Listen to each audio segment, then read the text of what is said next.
Ya, bismillahirrahmanirrahim. Assalamualaikum warahmatullahi wabarakatuh. Sekarang kita bersama Bung Daeng Wahidin, ya, Ketua PPMI.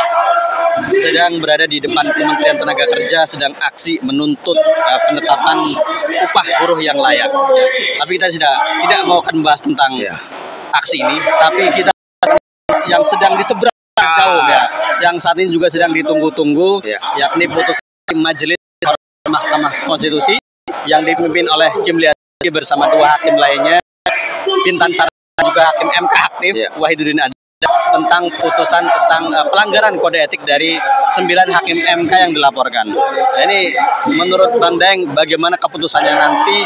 Apakah akan berdampak ya terhadap pencawapresan Gibran Rakabuming Raka selaku putra mahkota Presiden Jokowi, atau bagaimana nantinya ini? Iya.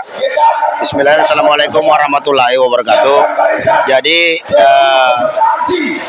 perjalanan sidang kode etik hari ini justru kita harapkan Pak Jimlian Sidiki dan kawan-kawan itu mampu memberikan keputusan seadil-adilnya, mengingat harkat dan martabat dan marwah daripada Mahkamah Konstitusi itu udah di ujung tanduk, nyaris sudah tidak dipercaya. Kami kaum buruh sendiri sudah tidak percaya MK karena mengingat peristiwa penetapan Undang-Undang Omnibus Law itu yang kemarin inkonstitusional bersyarat, tiba-tiba sekarang dinyatakan sah, ya kan? Apalagi ada skandal pergantian Hakim Aswanto yang di DPR.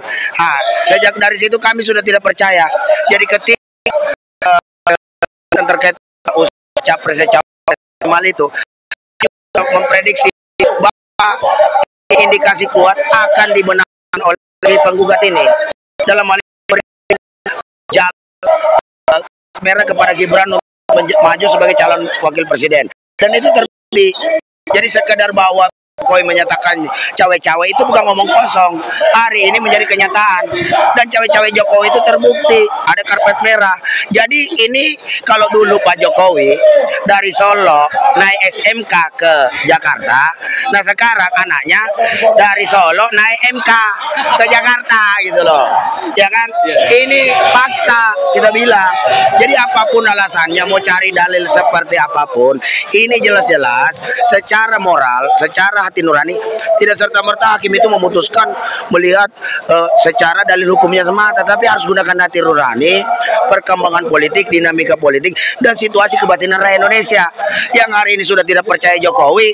Masa sekarang membiarkan Jokowi melakukan politik dinasti ini? Dan saya dalam hal ini kecewa beratlah dengan beberapa aktivis-aktivis senior yang kita nyatakan seperti Pak Ari Hamzah, Bu apalagi si Irma Huta Barat, Erna Huta Barat ya, iya kan, Irma Huta Barat, Helmi Yahya, terus siapa lagi lah, mencoba mencari pembenaran dengan kejadian hari ini. Kalian itu dulu 98 memperjuangkan jangan sampai terjadi KKN itu merajalela. KKN itu saya ingatkan lagi, KKN itu korupsi, kolusi, nepotisme. Nah, yang terjadi hari ini jelas nepotisme, karena di situ ada hubungan antara Presiden Jokowi dengan Gibran, antara hubungan anak bapak, ya kan? Nah, dilegalkan oleh sang paman, ya kan? Ya, katanya dapat bisik-bisik dari ibu rumah tangga di rumah, ya kan? Melalui ponakan. Nah, ini jadi sudah, ini sindikat keluarga, cawe-cawe keluarga. Loh, kok ini dilegitimasi bahwa tidak bisa kita berikan kesempatan kepada anak muda lah segala macam. Bukan kita menghalang-halangi, cuma uji materinya itu adalah anak muda yang terukur, teruji sebagai aktivis, bukan baru 3 hari mendaftar jadi partai tiba-tiba menjadi ketua umum. Ini ADRT dari mana ini? Anggaran dasar, anggaran rumah tangga baru 3 hari bergabung kok jadi ketua umum. Ini apa-apaan, dan dia menjadi penggugat terhadap kasus itu, ya kan? Kemudian diketuk palu oleh sang paman. Nah, orang tua hanya merestui. Ini kan ngawur. Yang diterima kan bukan gugatan PSI. Iya. Gugatan yang mahasiswa dari UNS. Ya. Yang anaknya Bonyamin Saiman. Nah, itu mah ibarat kata dikondisikan demikian biar sinetron ini tidak terlalu panjang, tidak terlalu gampang ditebak arahnya kemana. Tetapi kita sebagai rakyat Indonesia paham endingnya seperti apa. Yang jelas Gibran sebagai anak presiden, ya kan, mencalonkan diri menjadi cawapres, itu fakta, ya kan? Dan itu mendapatkan legitimasi dari MK.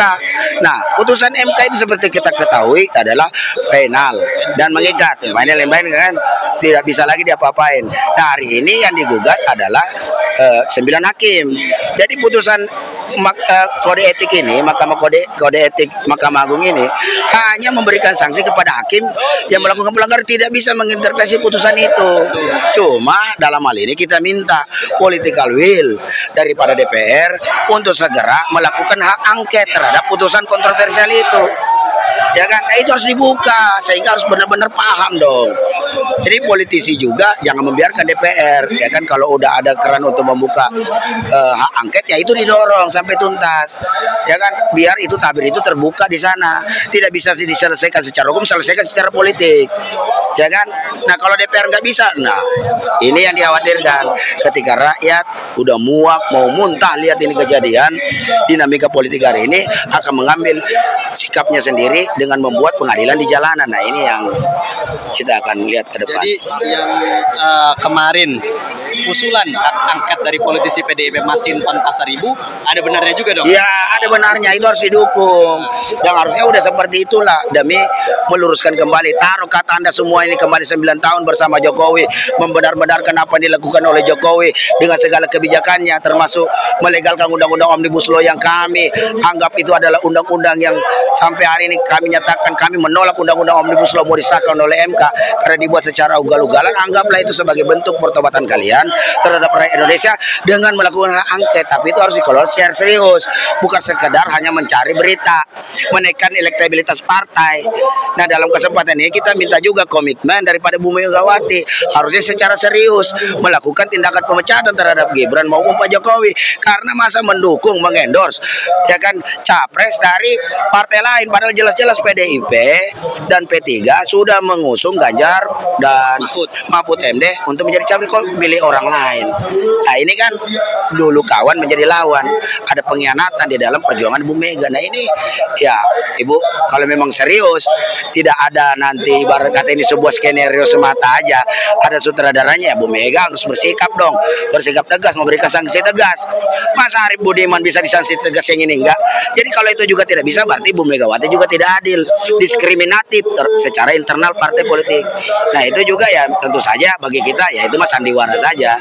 Jadi benar juga Pak Jokowi bilang terlalu banyak drakor, ya kan, terlalu banyak sinetron dalam ini kan. Nah itu karena mungkin bisa jadi ya, jadi kita berharap dalam hal ini Bu Megawati ambillah sikap tegas, ya kan, berhentikan secara tidak hormat Gibran dan Pak Jokowi dari partai PDIP. Itu baru konkret tuh menurut saya begitu.